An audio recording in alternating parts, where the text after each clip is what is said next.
Citizenship and advocacy is one of the sections of Transition University.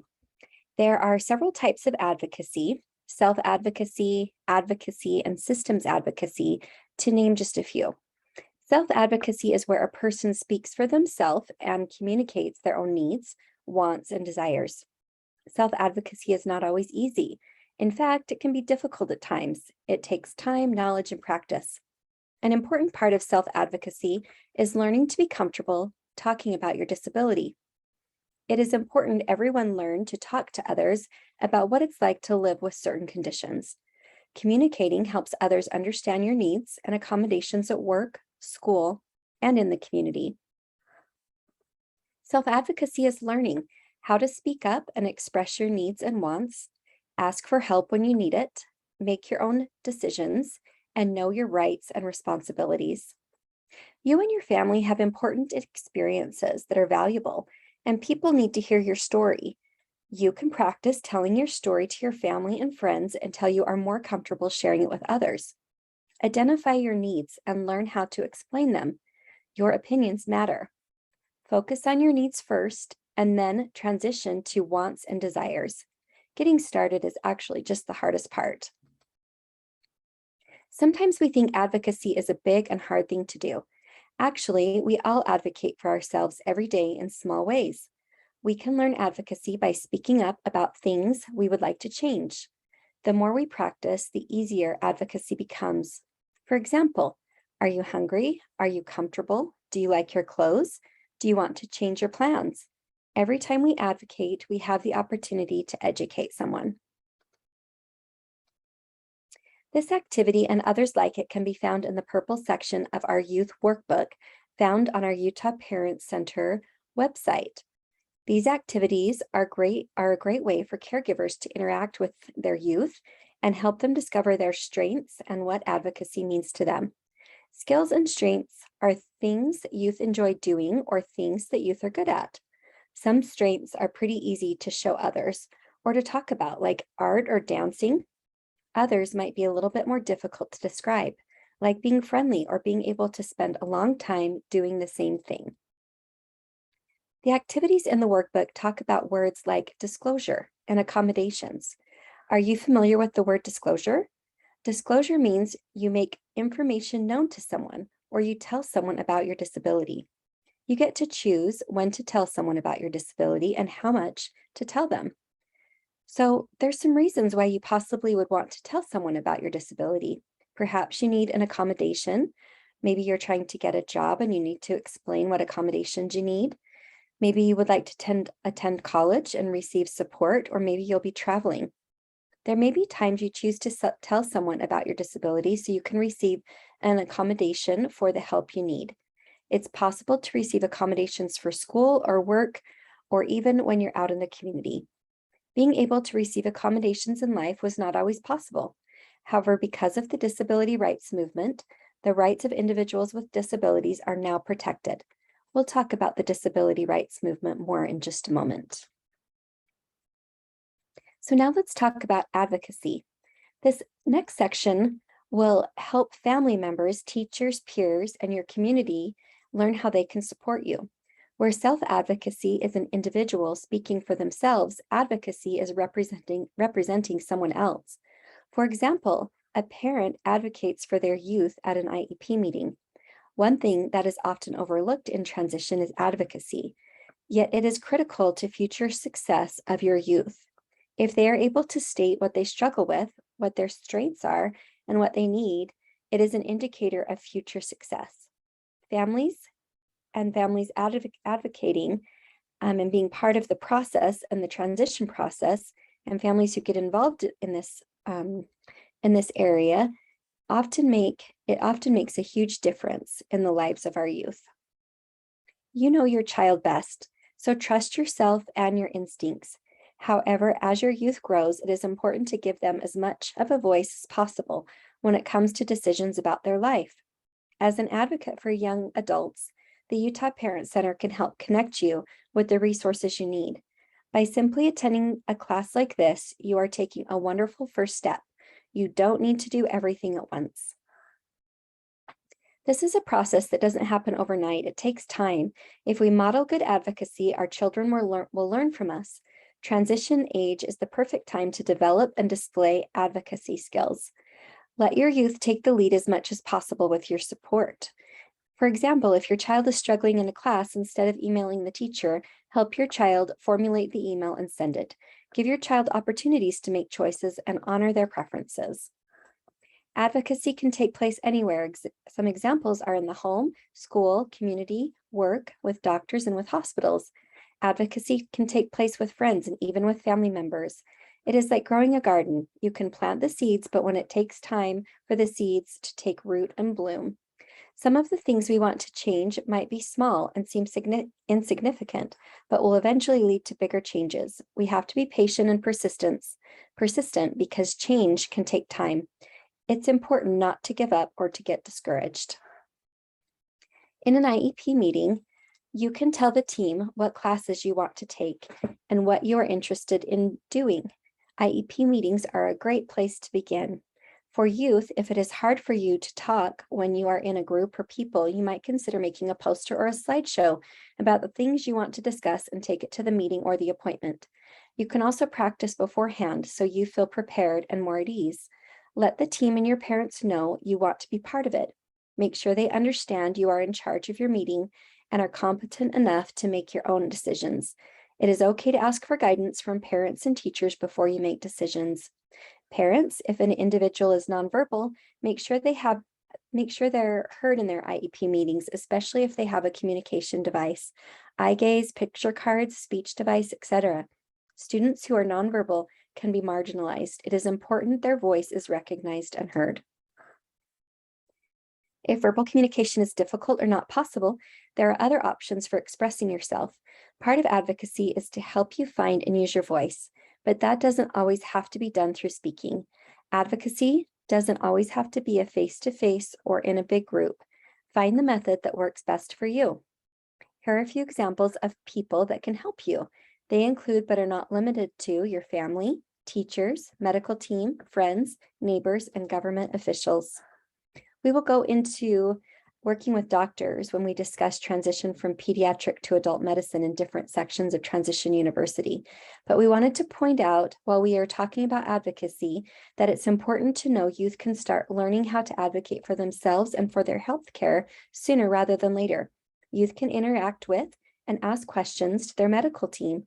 Learning to interact, communicate, and ask questions and express their wishes will help them as they continue to transition to adult healthcare and adult doctors. For example, you can tell the doctor how you have been feeling. You can ask the doctor about your medications or the tests that you need. Write down any questions you have beforehand. As youth are learning to advocate for themselves, it is important for youth and their caregivers to carefully listen and try to understand the other person. Validate feelings and let them know you heard them. Repeat back what is said. Ask questions and clarify information. Share key information the other person may not know.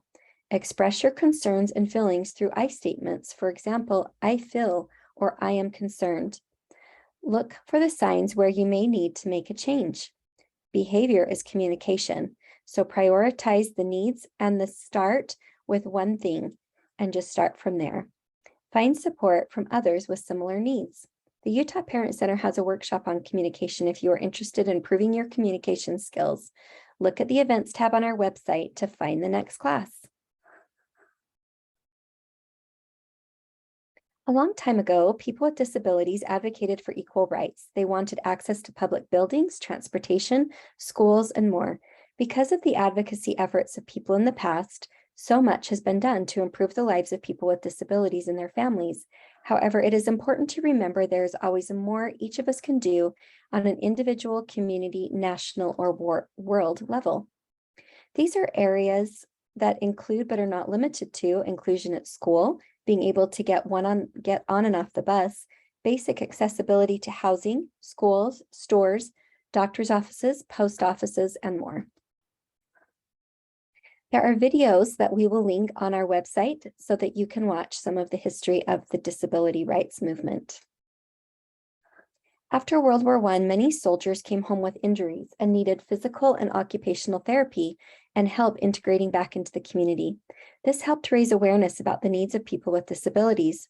World War II further increased awareness as many women went to work and couldn't care for their children with disabilities at home. Many adults with disabilities were also given opportunities to work that they had not had previously. After the war, people with disabilities wanted to be able to continue to integrate into society. As people achieved this goal, they began to demand that they also be fully accepted in society and be able to live, work, marry, and make their own choices in their lives. Another pivotal moment in the disability rights movement was the polio epidemic. In the early 1950s, this challenging time helped people understand that disability was not just a medical issue, but also a social and civil rights issue as well. Franklin D. Roosevelt was prominent and advocated for rehabilitation services and accessibility issues such as wheelchair ramps, water fountains, accessible bathrooms, and wider doorways. It is important to note, prior to 1975, there were no laws that required inclusion, individualized teaching, or accommodations of children with disabilities. Each individual school determining the placement of students with disabilities with no regulation or oversight. This meant children with disabilities were often not allowed in school or were even institutionalized. The demand for more inclusion, accessibility, and equal rights resulted in the passage of key legislation for the disability community. We'll discuss some of these in future slides. The first was Workforce Innovation and Opportunity Act. It's a new federal law that provides an opportunity to take a fresh look at the collaboration amongst all partners in Utah's economy, including business, labor, education, and government. The vision of YEOA is to achieve and maintain an integrated, job-driven workforce system that links our diverse, talented workforce to our nation's businesses and improves the quality of our lives for our citizens. It's enforced by the Equal Opportunity Employment Commission, enforced by the Equal Employment Opportunity Commission, and you can also file complaints at the Office of Civil Rights. These laws are all referenced in the purple section of the Youth Work Booklet. Another law is the ADA, and it prohibits discrimination against people with disabilities. Title I of the ADA is for employment. It requires employers to provide individuals with disabilities equal opportunity to benefit from the full range of employment options available to others. Title I prohibits discrimination in all areas, including hiring, pay, benefits, firing, and promotions. Title II requires that the state and local governments give people with disabilities an equal opportunity to benefit from all of their programs, services, activities, and public transportation. Title III states public accommodations must comply with basic non-discrimination requirements that prohibit exclusion, segregation, and unequal treatment. In June of 1999, the Supreme Court ruled in LC and EW versus Olmstead that it's a violation of the Americans with Disabilities Act for states to discriminate against people with disabilities by providing services in institutions when the individual could be served more appropriately in a community-based setting. In essence, unjustified segregation of persons with disabilities was taking place, and this is a discrimination under the ADA. Lois Curtis and Elaine Wilson were voluntarily admitted to a psychiatric unit in a state hospital. However, due to their disabilities, they remained institutionalized for many years after the completion of their treatment. They sued for their freedom, and the resulting Supreme Court decision benefited the entire disability community. This reshaped the ADA and was the birth of supported decision-making for individuals with disabilities, specifically intellectual disability and developmental disabilities. It is often considered the most important decision in the history of disability rights. It was instrumental in moving individuals out of institutions and into the community. The settings rule was issued in 2014 and is a vital part of the broader effort to promote community integration for people with disabilities. It provides individual choice and full access to the community. The settings rule offers individuals greater control over where they live, with whom, how they earn money, and how they spend their time, including controlling their own schedule. People with disabilities deserve the same rights to make choices, access the broader community, and interact with the broader world. The HCBS settings rule helps support this outcome. It ensures federal funds are used for their intended purpose and that individuals with disabilities have an opportunity to enjoy the autonomy and freedom associated with community life. In keeping with this rule, providers, organizations, and programs that offer home and community-based services must optimize autonomy and independence in making life choices, facilitate choice regarding services and who provides them. Housing must be physically accessible, has a lease or other legally enforceable agreement providing similar protections, has privacy in their unit, including lockable doors, choice of roommates, and freedom to furnish or decorate the unit. Even if you are not living in DSPD-funded housing, these are good standards to think about when looking for a place to live. The civil rights law protects qualified individuals from discrimination based on their disability. It applies to any school or workplace that receives federal funding. The Rehabilitation Act provides funding for disability-related programs, including vocational rehabilitation, independent living, training research, and the National Council on Disability prohibits discrimination from employers contracting with federal agencies and programs receiving federal financial assistance. It also includes affirmative action for employers that have more than $10,000 in federal contracts. Section 508 requires federal agencies and those that contract with the federal government to be accessible to those with disabilities. This includes all electronic and communications technology such as websites. Section 504 includes colleges, tech schools, and universities. If you are in a workplace that does not have any federal funding, you are still protected by the ADA. Individuals with Disabilities Education Act, or IDEA. This education law requires public schools to meet the unique needs of eligible students with disabilities from ages 3 to 22 years of age.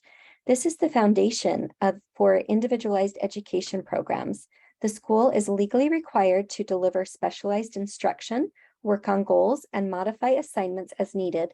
At 14 years of age, the IEP must include the student's interests and work on goals to help them succeed after school. So what's next? Think about what rights may still need to be advocated for within society. For example, inclusion efforts, funding for disability programs. So think of things like the DSPD waiting list, plus many other areas that will still have room for improvement. Voting is a way to advocate, and voting is an easy way to get involved. Voting protects our most fundamental rights and gives us a say in who represents us. If you are 16 or 17 years old, you can pre-register to vote. If you pre-register, you will automatically be registered to vote when you turn 18 years old. To vote in an election year, be 18 years of age on or before the day of the election. You can learn how to vote in your area, track your ballot, and learn about candidates using the link in our website that discusses voting. There is an annual Disability Advocacy Day at the state capitol. If you want to learn more about it or how to advocate for your elected official, you can contact us or the Disability Law Center. The voting steps in the QR code can also be found in the purple section of the workbook. This concludes our advocacy section and our citizenship section. If you have any questions, please reach out to us, or you can look at the purple section of the youth workbooklet, and we would be happy to help you.